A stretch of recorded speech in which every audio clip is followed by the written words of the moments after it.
دیارە ئەمڕۆ کوتا ڕۆژ و چوارە ڕۆژی دیداری ڕافیدەینە کە لە بەغداد بەڕێوە دەچوو. ئەم دیدارە نزیکەی 300 کەسایەتی سیاسی و لە بواری جیاوازەکانی دیکەش ئابووری دیارە بەشداریان لە دیدارەکەدا کرد. بەدەر لە هەرێمی کوردستان لە وڵاتانی دیکەشەوە میوانەکان بانگێشکرابوون و توانیان لە نێو دیدارەکەدا گفتوگۆ بکەن، سەرنج و تێبینیەکانیان لەسەر ڕۆژی سیاسی عێراق و کۆمەڵە کرسی دیکە باس بکەن، بیکەنە گرنگترین بابەتە بەرباسەکان لە نێو دیدارەکەدا. لەسەرم بابەتە من ڕاستەخۆ بەڕێز یاسین تەها کە بەڕێزیان وەک چاودێرێکی سیاسی لە بەغدادەوە لە نێو دیدارەکەشە بە هەمان شێوە بەشدار بۆ ڕاستەخۆ لە نێو دیدارەکە میوانمانە. مامۆستا یاسین زۆر سپاس بۆ ئامادەبوون. چوارەم ڕۆژی دیدارەکە چۆن بەڕێوەچوو؟ سپاس بۆ ئێوە، سپاس بۆ بینەرانی کورسات نیوز.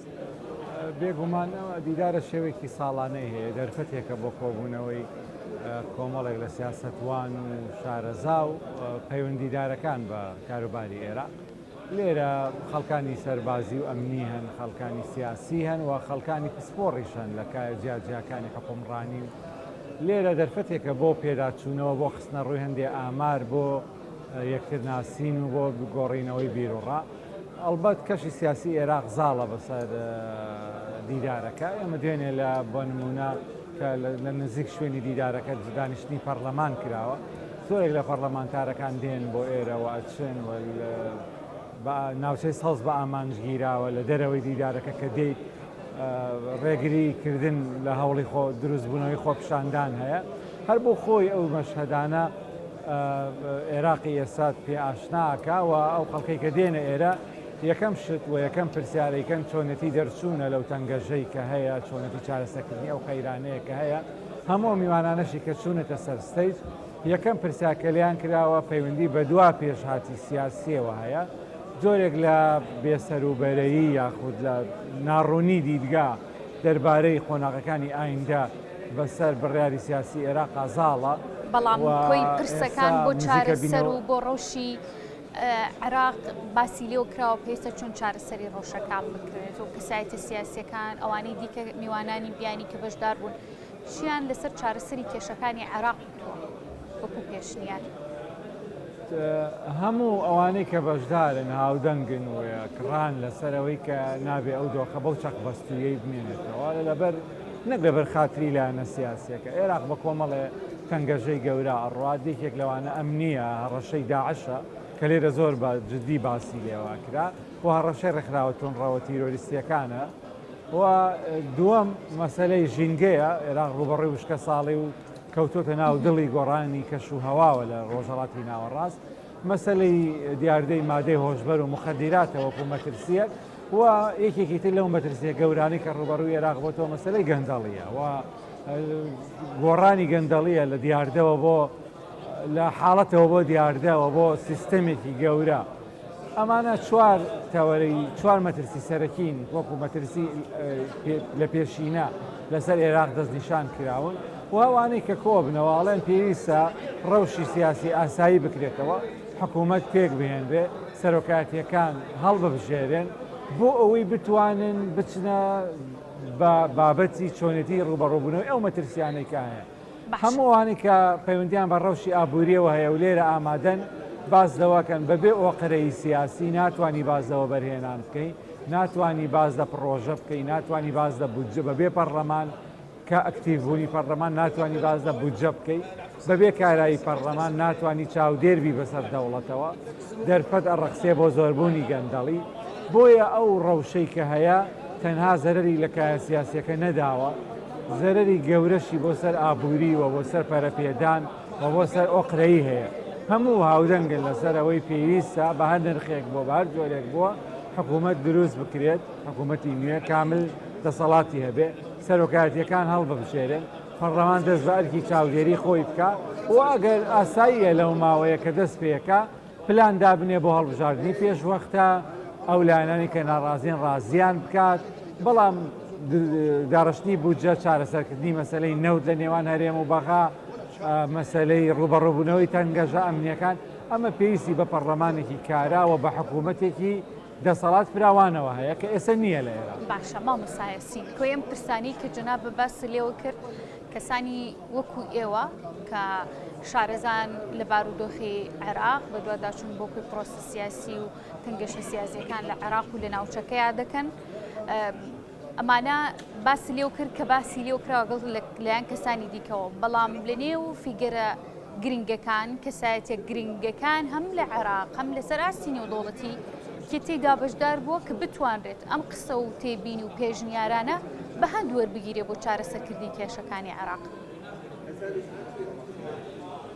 بەڵێ بێگومان باڵێزەکان بەشدارن و لە ڕێکخراوە نێودەوڵەتیەکان ئەوانەی کە پەیوەندیدان بە عێراقەوە بەشدارن. ئەوان ئەرکیان زیاتر ڕاوێژکاری و ڕێنماییە ڕێنماییکردنەوە. باس لە چیەکەن باز لەو ئاڵنگاریە گەورانەکەن کە لە جیهانە هەیە وەکو لێکەوتەکانی کۆرۆنا تا ئێستا کە درێژەی هەیە، مەسەلەی گرانبوونی نرخەکان، لێکەوتەکانی شەڕی رووسیا، بارودۆخی ئەمنی لە ئەفغانستان، مەسەلەی کەشوهەوا، ئەو شتانەوە لێکەوتەکانی لەسەر وڵاتی عێراق وەکو وڵاتێکی هیلاک وەکو وڵاتێکی پڕ لە کێشە و پڕ لە قەیران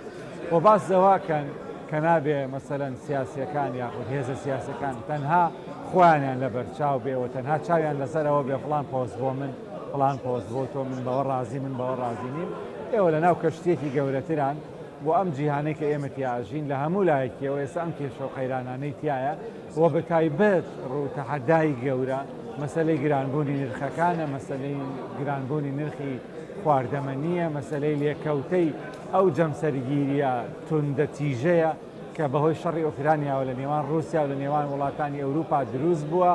و ئەمە وای کردووە کە گرنگیدان بۆ چارەسەرکردنی کێشە جیهانیەکان پاشەکشە بکات و هەمووی سەرنجەکان بە ئاراستەی شەڕی ئۆکرانیا بڕاوە. بێگومان عێراقیشێکێکە لە وڵاتانەی کە باجی ئەوە داوە ئێمە ئێستا خۆمان دوێنێ بینیمان چۆن ئەو پاشەکشەی گرنگیدانە لێکەوتەی خراپیە بۆ لەسەر کوردستان و کوردستان خەریکە وردە بێتە ساحەیەکی ململانێ و ساحەیەک بۆ هەناردەکردنی کێشە ئیقلیمیەکان. لێرە بەشدارە بیانیەکان بەردەوام عێراقیەکان بیری عێراقیەکان یەخەنەوە کە ئێوە تەنها خۆتان نین و نابێت تەنها سەرنجتان لەسەر خۆتان بێ بەتەنها، ئێوە لە ناو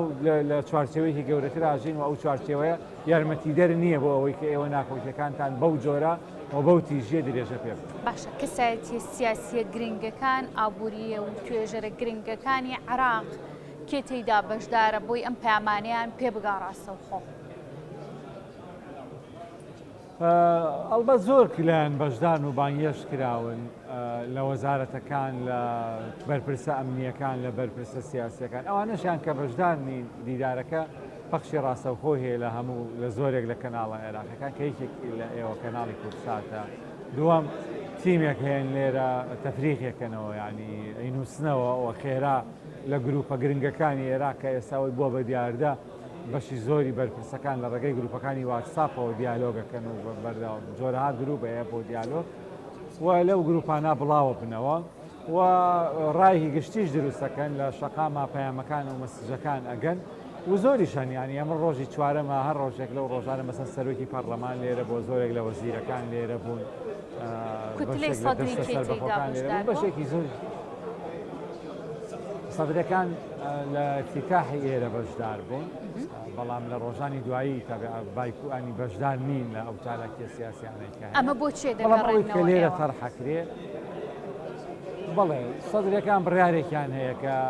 بەشدار نەبن لە پرۆسەی سیاسی لە ئێستا. ئەمە یەک دووەم ترسیان هەیە لەوەی کە هەر بەشداریەکیان لە شتی ناسیاسی شایانی لە شتی حتا توێژینەوەشە وها لێک بدرێتەوە کە ئەوە خواستی ئەوانە بۆ بەشداری کردن. کوتلەی سەدری کوتلەیەکی مەرکەزیە هەرەمیە،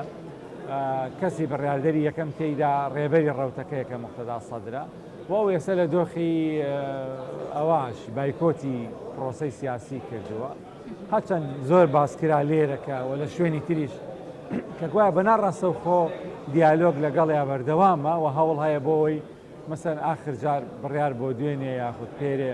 بلاسخار سەرداری نەجەف بکە و موقتەدا سەدر ببینن بۆ ئەوەی ڕێبکەون لەسەر نەخشەڕێک ئەگەر بۆ ئێستا و سبەی نێژ نەبێ کە پەرلەمان کارا بێتەوە حکوومەتێکی کاتی دروست بکرێ و و خۆپشاوە هەڵبژاردنێکی پێشوەختە بکرێت بڕیار بوو بلاسخار بچێت سەردانی بکاوە لەوێ لەسەر کۆمەڵێک ڕهین ڕێ بکەون لێرە عەمار حەکیم بەشدار بوو کە ئەوان باسی لەوە کرد کە بە جۆرەها ڕێگا هەوڵانداوە مەسج بنێن بۆ خودی مختەدا سەدرێکە خۆی کە مەسەن وەکو یەکێک لە تەڕەفەکانی ئیتاری تەنسیقی چوارچێوەی هەواگی هەوڵی داوە ڕاستەوخۆ کۆنتاک لەگەڵ سەدر بکە و قسە هەیە لەسەرەوەی کە چۆن ئەگەر بەشداریش نەبن و نەشگەڕێنەوە بۆ پەرلەمان کەەوە تۆزێ قورسە لە ئێستا چۆن سەرنجی ئەوان بزانرێت بۆ ئەوەی پەرلەمان هەنگاو بنێت بۆ هەڵبژاردنێکی پێشوەختە کە ئەوە داواکاری سەرەکی ئەوانە. ئەو خۆپیشاندانەی دوێنێ ڕوویاندا هاوتا لەگەڵ کۆمسیۆن بمێنێتەوە کۆمسیۆن گۆڕانکاری تیاێنێران عێراق هەر 83 باز نەبێ بازنەکان بگۆڕێن یان نەگۆڕێن هەمومانە پێویستی بە سەرنجی سەدری هەیە بۆیە ئێستا گدانوستان و گفتوگۆ لەگەڵ سەدرەکان چۆتە پشت پەردەوە ئەگەر هەبێت هەوڵی ئەگەر نەشبێ مثلا هەوڵی دانوستان هەیە لەگەڵ سەدرەکان لە پشت پەردەوە بەڵام ڕوبەڕوو ئەوان بەشدانین نە لەم دیدارە نە لەو چالاکیە فەرمی و ئاشکرایانەی کە ئەکرێت. باشە مامسایەسین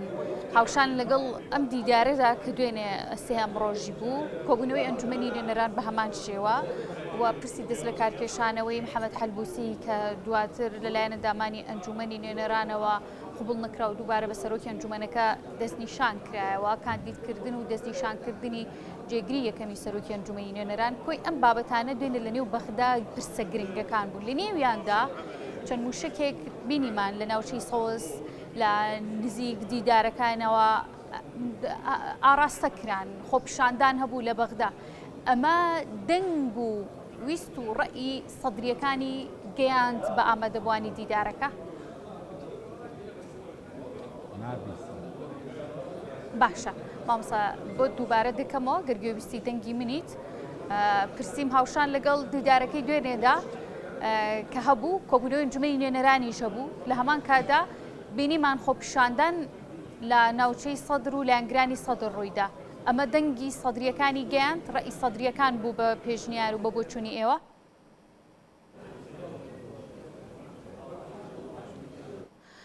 دیارە میوانەکە بەباشی گوێبیستی دەنگی من نییە هاوکارانەوە کێشەیە چارەسەر دەکەن دواتر گفتوگەکانم لەگەڵیدا درێژە پێدەدەمەوە.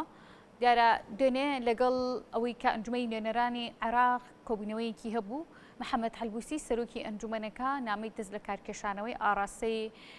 حکوومەت و ئەندامانی پەرلەمان کردووە کە دەست لە کارە کێشێتەوە لەگەڵ ئەوەی خۆی باسی لەوە کردبوو کە ئەو پرسی دەست لە کارکێشانەوەکەی لەگەڵ کوتلەکەی خۆی کە سیادەیە تاو توێنە کردووە کەسی یاخۆت جێگری یەکەمی سەرۆکی ئەنجومەنی نوێنەران دەستنیشان کرا دیداری ڕافی دەنگ لە بەغدا بوونی هەبوو لە بەرامبەردا خۆپیشاندانێکیش لە دوێنێ لە بەغدا ڕوویدا یاخۆت ڕێکخرا لەسەر ئەم بابەتانە دیارە بیوانەکەم ئێستا دووبارە گوێبیستی دەنگی منە مامسایەسین پرسیارم کرد هاوشان لەگەڵ دیدارەکەی دوێنەیە ئەم گفتوگۆ گەرمانەی کە جناب باس لێو کرد لە نێو دیدارەکەدا هەبوو کۆبوونەوەی ئەنجومەنی نوێنەران هەبوو دووبارە محەممەد حەلبوسی چۆوە سەر کورسی ئەنجومەنی نوێنەران و جێگری یەکەمی دەستنیشان کرایەوە لەگەڵ کۆی ئەم بابەتەیە و ئامادەنەبوونی کوتلەی سەدری تایاری سەدری لە دیدارەکەیە و لە نێو ئەنجومەنی نوێنەراندا خۆپیشاندانی لایەنگرانی سەدر دووبارە لە بەغدا ڕوویدایەوە ئەمە ڕە و بۆچوونی سەدریەکان نەبوو کە بگات هەم بە ئامادەبوانی دیدارەکە هەم بە ئەنجومەنی نوێنەرانی عێراق. تا ئێستا یەکلا نەبووتەوە ئایا سەدرەکان بڕیاریانداوە خۆپیشاندان بکەن بە گەرمی یاخود نە ئەوەی کە دوێنێ ڕوویدا ئەگەر سەدرەکان بوونایە بە شێوەیەکی سەرەکی و بڕیاری یەکلاییان بواە بە بێگومان باو ئاسانیە بڵاوی پێ ناکرا و کۆتایی پێ ناهات چونکە لە بەغدای پایتەخت کە ئێستا ئێمە قساکەین کوتلەیەکی بەشەری گەورەی سەدری هەیە کە شارۆچکەی سەدرە و نزیک بە 3 ملیۆن دانیشتوانی هەیە و بەشی هەرە زۆری سەدری و لە ماوەکانی پێشوە کە سەدرەکان خۆپیشاندانیان کردووە ژمارەیان زۆر بۆ بە ئاسانی کۆنتترۆلی گۆڕەپانەکانیان کردو ئەوەی کە دوێنێ ڕوویدا زیاتر لە مەسجێک کەەوە نزیک بوو تا ئەوەی کە بڕیار بێ هێشتا پێشاتی تر لە پێشن وەکو هەڵبژاردننی سەرۆک کۆمار یا دیاریکردنی ڕاستپاردنی سەرۆکوەزیران سەدرەکان دوێنێ بەشدار نەبوون بە جۆش و خرۆشێکی گەورە بەڵام بە جۆرێک لە جۆرەکان ئەویان پیشان ناکە ئێمە ئامادەین و ئێمە هەین و ئێمە ڕەنگە مەسەلەن بەشدار بتوانین لە ڕۆژانی داهاتوو خۆپیشاندانی گەورە ڕێک بکەین ماوەتەوە سەر ئەو چەند کاتژمێرەی لە پێشە ئایا ئایا چۆن ڕێکەوتن ئەکرێت چونکە هەموو لایەنەکانتە ڕێکەوتنیان کردووە لە دەرەوەی سەدرەکان تەنها ئەوان ماونەتەوەکە تەفاوم بە تەنها تەفاومکردن لەگەڵ سەدرەکان پرۆسەکە چێتە سەر پێ و لەمپەر لە بەردەم هەڵبژاردننی سەر کۆمار و ڕاستپاردنی سەرۆگۆزیرانان نامێت. باشە تا چەند لایەنە سیاسیەکان کەسە سیاسیەکانی عێراق دانیشتن و داواکەی جنین پلاسخار بەربەرالیف کە لە ماوەی ڕابردوودا سەردانی عێراق هەرێمی کوردستانی کردو لەگەڵ کەسی یەکەمی حیزبەکانە کۆبۆ ئەمانە بە هەدوەر ئەگرن بۆ ئەوەی چی دیکە پێگەێنانی ئەم حکوومەتە کە بۆتە مۆتەکەی هەم حیزبە سیاسیەکان هەم گەلی عێراقی تا چەند بە هەند وەرەگیرێ لەم دیدارەیە باز لەم بابەتانە نەکراوە. باز لەوە کراوە کە وڵات بەرەو هەڵوەشانە ڕوا بەبێ حکوومەتێکی بەهێز و کارا باز لەوە کراوە کە دۆخی ئابووری بەرەو خراپی ئەڕواوە عێراق هەرچەند نەوتگران بێ ئەگەر تۆ بودجەت نەبێ ناتوانانی پلانە دەبێ بۆ پڕۆژە و باز لەوە کراوە کە حتا موچەی فەرمانبەران یعنی مەترسی لەسرە لە ساڵی داهاتووە بەهۆیەوەی ئەم ساڵەشی کە ئێمە ئێستا تیاژین بودجەی نەبووە ینی بەپێ قانونی ئیدارەی مالی بەڕێوە براوە کە لاساییکردنەوەی بودجەی پێرارە بۆ ساڵی ئایندە تۆ پێشینەیەکرد نییە کە لاسایی بکەیتەوە باز لەوە کراوە کە هەموو شتە یاسایی و نۆرمەڵەکان لە عێراق خەریکە بەرەوباری ناکا و باری نایاساییە چین و دۆخی لە ناکا و دۆخی ئیسtisnایی هەڵاواردە بەسەر شتی نۆرمەڵ و نازاڵە بێ و ئەمانە هەمووی مەترسین لە بەردەم دەوڵەتی عێراقاوە ئەمە مەترسین بۆ کورد بۆ سونە بۆ شیعە بۆ هەمویان بە جیاوازی پێکاتەکانیانەوە و کیانی دەوڵەت هەمووی لە بەردەم مەترسیان ماوەتەوە سەر ئەوەی کە ئێستا تەنها ناکۆکیەکان کورد کراوە ناوتەوە لە نێوان هەموو لایەنە سیاسەکان لەلایەن ڕوتی سەدر لە لاکەی کرد جاران دووبەرە بوو بەرەی سەدر و بەرەی یتاق لە پشتی ئەوانیشەوە هاوپەیمانی سێقۆڵی و چوارچێوەی هاوانگی ئێستا بە مەودای ناکۆکیەکان بەرتەس کراوەتەوە بۆ سەدرەکان لەگەڵ هەموو لایەنە سیاسەت. باش لە نێو پرۆسە سیاسیەکانی عێراقدا حیزبە سیاسیەکانی هەرێمی کوردستانیش کاریگەریان ئێوە چۆنە بینن؟ محەممەد حەلبوسی لە دیدارەکەدا باسی لەوە کرد کە هەرێمی کوردستان پرسەنێتەوەیەکانیان پێش پرسە سیاسیەکان و پرسەکانی دیکە خستووە مامەڵە و دۆخی ڕەوشی سیاسی هەرێمی کوردستان چ لە هەرێمی کوردستان چ لە بەغا چۆن هەڵسەنگانی بۆ کرێ؟ خۆی نەریتی سیاسی وایەوە تا ئێستا ئەو باوەڕە هەر لەق نەبووە کە پێکێنانی هەر حکوومەتێک ئەبێ ئەو لایەنە سەرەکیەکان تیا بەشدار بن چ پێکاتەی نەتەوەیی بن یا سیاسی لە ماوەی پێشوو ناکۆکیەکی گەورە هەبوو لە کوردستان لە نێوان دوو هێزی سەرەکی کە پارتی وەکێتین لەسەر چۆنیەتی بەشداریکردنیان لە بەغا و چۆنیەتی مامەڵەکردن لەگەڵ بەرکەوتەکانی بەغا لێرە ئێستا گەشتبینیەک لە دوای ئەوەی کە ئێتیلاف یاخۆت هاوبەندی ئیدارەی دەوڵەت پێکاتەوە پارتی وەکێتی دوو تەڕەفی بەشدارن لەو هاوبەندیە گەشتبینیەک هەیە لە لایەنە سیاسەکانی عێراق کە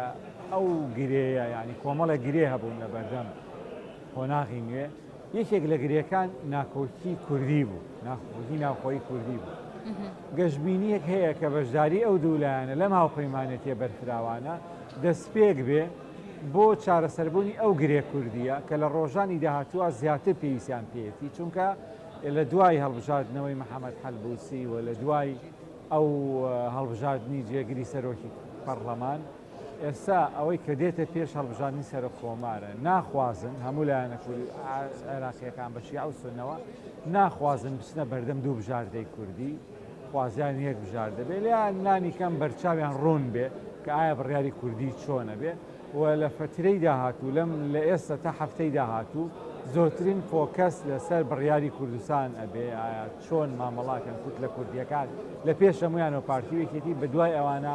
فراکسیۆنەکانی چۆن مامەڵاکەن لەگەڵ بەرکەوتەی سەرە کۆمارە ئەو بۆ لایەنە عێراقیەکان گرنگە و نازانم پێم وابێ لە کوردستان و ئینشتا ئێستا بەرچاوڕوونیەک نییە بەڵام گەشتبینی هەیە بەوەی کە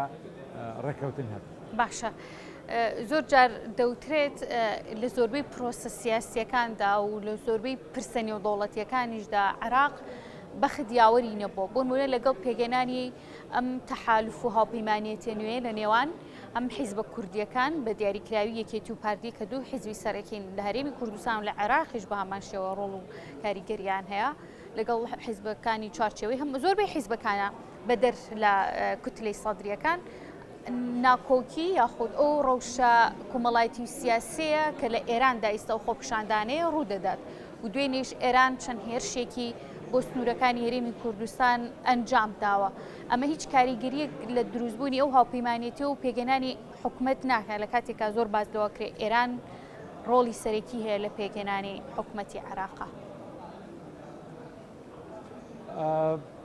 ئەوەی کە ڕوویدا دوێنێ شتێکی کت و پڕ و ناکاو بوو جۆرێک لە شۆکی دروست کردووە چونکە تا ڕادەیەک بێپێشینەیە بەڵێ ئێران ماوەیەک لەمەوبەر هێرشی کردە سەر هەولێر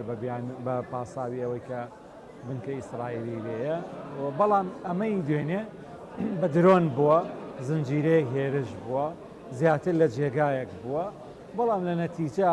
لێرەوە ئەخوێنرێتەوە لە ناو دیدارەکە و لە ناو بەشدار بووانە ئەمە بەشێکە لە کۆمەڵێک دەستێوەردان لە عێراقا کە تورکیایی کات و ئێرانەی کات و دەوڵەتی تر بە شێوازی ئەیکا مەسەر شیعەکان گلەی ئەوانێ و سکاڵای ئەوانەیە فەڕەنسیەکان تەلەفۆنەکەن و گوشارەکەن بۆ پێگێنانی حکوومەت فڵان بێ فڵان نەبێ کوردەکان سکاڵاکەن لەوەی کە تورکیا و ئێران دەست دەکات و باران وەرەدا سونەکان سکاڵاکەن کە ئێرانەکان حتا لە ناو شیعەکان سکاڵا هەیە کە ئێرانەکان هەوڵی ئەوان لە بەرچاو ناگن بە نمونە لەم دیدارە کە دیبلۆماتێکی گەورەی ئێرانی بەرپرسێکی باڵای ئێرانی باسی لەوە کردو کە ئێرانیەکان خاوەن چاکەی یەکە من لە ڕزگارکردنی عێراق لە مەترسی داعش بەڵام چالاکێک و ناسراوێکی شیعە جوابیە بە هەڵچوونەوە و بەدەنگی بەرز جوابیە کە نەخێ سیستانی و سوپای عێراق خاوەنی چاکەی یەکەم یعنی ئەوەی کە ڕوویدا بەشێکە لە دەرلێکەوتە و دەرەنجامەکانی لاوازبوونی عێراق و ئەگەر عێراق خاوەن دەوڵەتێکی ناوەندی یاخۆ دەوڵەتێک هەر بە شێوەیەکی گشتی دەوڵەتێکی بەهێزی خاوەن شکۆی خاوەن سەروەری بێ نە ئێران نە تورکیا ڕێگە بە خۆیان نادەن بەو جۆرە دەزوەردان لە کاروبارەکان یا بکەن یاخۆت لە ئۆپەراسیۆنی ئەمنی بکەن کۆدەنگی هەیە لەسەر ئەوەی کە چارەسەری ئەو بارودۆخە بە بەهێزکردنی دامەزراوەکانی عێراق ئەکرێ و بە هەبوونی حکوومەتێکی ناوەندی ئەکرێ کە بەرپرسیارەتی لە ئەستۆ بگرێ حکوومەتی ئێستا کە هەیە حکوومەتی کاربەڕێکەرە ئەگەر تۆ زۆر گوشاری لێ بکەی یا داوای لێ بکەی پێشتر پەرلەمان و دادگای فیدراڵی و هەمووی جەختیان لەسەرەوە کردوێتەوە کە دەسەڵاتی تۆ سنووردارە تۆ بەس بۆت هەیە کاروباری ڕۆژانە بەڕێوە بە هەندێشتی بووجە و موچە ئەمانە لە بواری ترا دەسەڵاتی تەواوت نییە لێرە باس لەوە ئەکرێ چارەسەری ڕوبەڕووبوونێ ئەوە بەهێزکردنی پرۆژەی دەوڵەتە هەبوونی حکوومەتێکی ئەوەیە کە دەسەڵاتی هەبێت جموجوڵی پەرلەمانیە جموجوڵی لە هەموو ئاستەکانە بۆ ئەوەی عێراق چونکە تا ئێستا قساکەین هەرێمی کوردستان بەشێکە لە عێراق و ئەوەی ڕووی داوە لە نەتیجا دەست درێژیە بۆسە سەروەری خاکی عێراق و بۆسە سنووری عێراق و لە دەستور و لە هەموو نیزامە فیدراڵەکانی جیهانە پارێزگاری لە سیادە و لە شکۆمەندی دەوڵەت ئەرکی دەسەڵاتی ناوەندی باشە کەواتە پەیامە سیاسیەکەی ئێران لە هێرشەکان چی بوو ینی ئێران تەنها ئامانجی بۆ حیزبە کوردیەکانی ڕۆژهەڵاتی کوردستان بپێکێ یاخود ئامانجی دیکەش لە کۆی هێرشەکان بەدی دەکرێت وعدی تری هەیە خۆی ئێران بە قەیرانێ کاتەیە پەڕێکێسە قەیرانی خۆپیشاندانەکانەوە خۆپیشاندانە تەنها لە کوردستان نییە بەڵام تایبەتمەندیەکی هەیە لە کوردستان هەڵگیرساوە لە شاری ساقسەوە و گەرم و گوڕێکەی لە شارە کوردیەکانەوە شارە کوردیەکان ناوچەی سنوورین تۆزێ بە چاوی ئەمنیەوە تەماشاکرێن و لە تاران و لە تەبرێز و لە هەموو شارەکانی تر شەوانە بینین و ئەمانی چ لە کەناڵە بینراوەکان چ لە کەناڵەکانی سۆشیال میدیا ئێرانیەکان ڕەنگە پێیان وابێ دامرکانەوەی ئەو خۆپیشاندانە لە کوردستان لە ناوچە کوردیەکانی ئێران دەستپێک و هۆکار بێ بۆ دامرکانەوەی لە ناوچەکانی تر و ڕەنگە چاویشان لەسەرەوە بێ کە هێزە کوردیەکانی عێراق پارتی وێکێتی و هێزە دەسەڵاتدارەکان بتوانن ڕۆڵ ببینن لە هێورکردنەوەی کوردی ڕۆژهەڵات بۆیە ئەوە مەسجێکی ڕاستە و خۆی ئەگەر بێت و ئێوە خۆتان بەتایبەت هێزە کوردەکانی ئێران لە ماوەی ڕابردووە بە بەیاننامە و دەرکەوتیانی کاریگەریان هەیە لە ناوچەکانی جەنفوزی خۆیان لە ناو ئێرانە بۆ چ بانگەواز بۆ مانگرتن چ بۆ بانگەواز بۆ خۆپیشاندان و ئێرانەکان مەبەستیانە کە ئەو پەیامە بگەێنن کە ئەگەر بێت و ئەوان ڕۆڵیان نەبێت لە هێورکردنەوەی ئەوان پەرچەکردداری تونیانەبی ئەمە یەک دووەم لەوەتەی کە تورکەکان دەزۆردانەکەن لە کاروباری عێراقا ئێرانەکان خواستیەوەیان هەیە ئەوانش بەو شێوەیە پشتێنی ئەمنی دروستکەن و بین ئەوەی کە تا ئێستا ڕێگر بووە هەبوونی نفوزێکی غەربی ڕۆژئاوایی بەهێز بووە لە عێراق ئێستا غەربیەکان هەمووی مەشغوڵن بە ئۆکرانیا و ئەمریکیەکان و ئەوروپایەکان کەمترین گرنگیدانیان بە عێراق و بە ڕۆژهەڵاتی ناوەڕاستە نەک لە عێراق حتا لە سعودیە و لە زۆر ئەو شوێنانەی تریشی کە ناوچەی گەرم و گرنگن گرنگیدانیان کەم کردوێتەوە ئەمە بە دەرفەتێک لێکە درێتەوە لەسەر ئاستی جیهان بۆ هەموو ئەو دەوڵەتانەی کە ئەنتی ڕۆژئاواین کە ئەنتی ئەمریکاین پەراوێزێک ڕخساوە بۆی لەم دەرفەتە کەڵگۆرگن و جموجوڵی ئەمنی بکەن و جموجوڵی ئەوە بکەن ئێستا ئێرانەکان ڕەنگە بە دەرفەتی بزانن کە ڕۆژاوایەکان سەرقاڵن و ڕەنگە بە دەرفەتی بزانن کە جیهان ئێستا پێویستی بە وزەیەوە ئەوان سەرچاوەیەکی وزەن بۆیە بەو پلان و ئەجندە ئەمنیانەی کە هەیەە لانی کەم بەشێکی لێ جێبەجێ بەڕێز یاسین تەها کە بەڕێزیان چاودێری سیاسی بوون ڕاستەخۆ لە بەغدا و لە دیدای ڕافی دەینەوە میوان مامۆستۆر سپاس بۆ ئامادەبوونیت.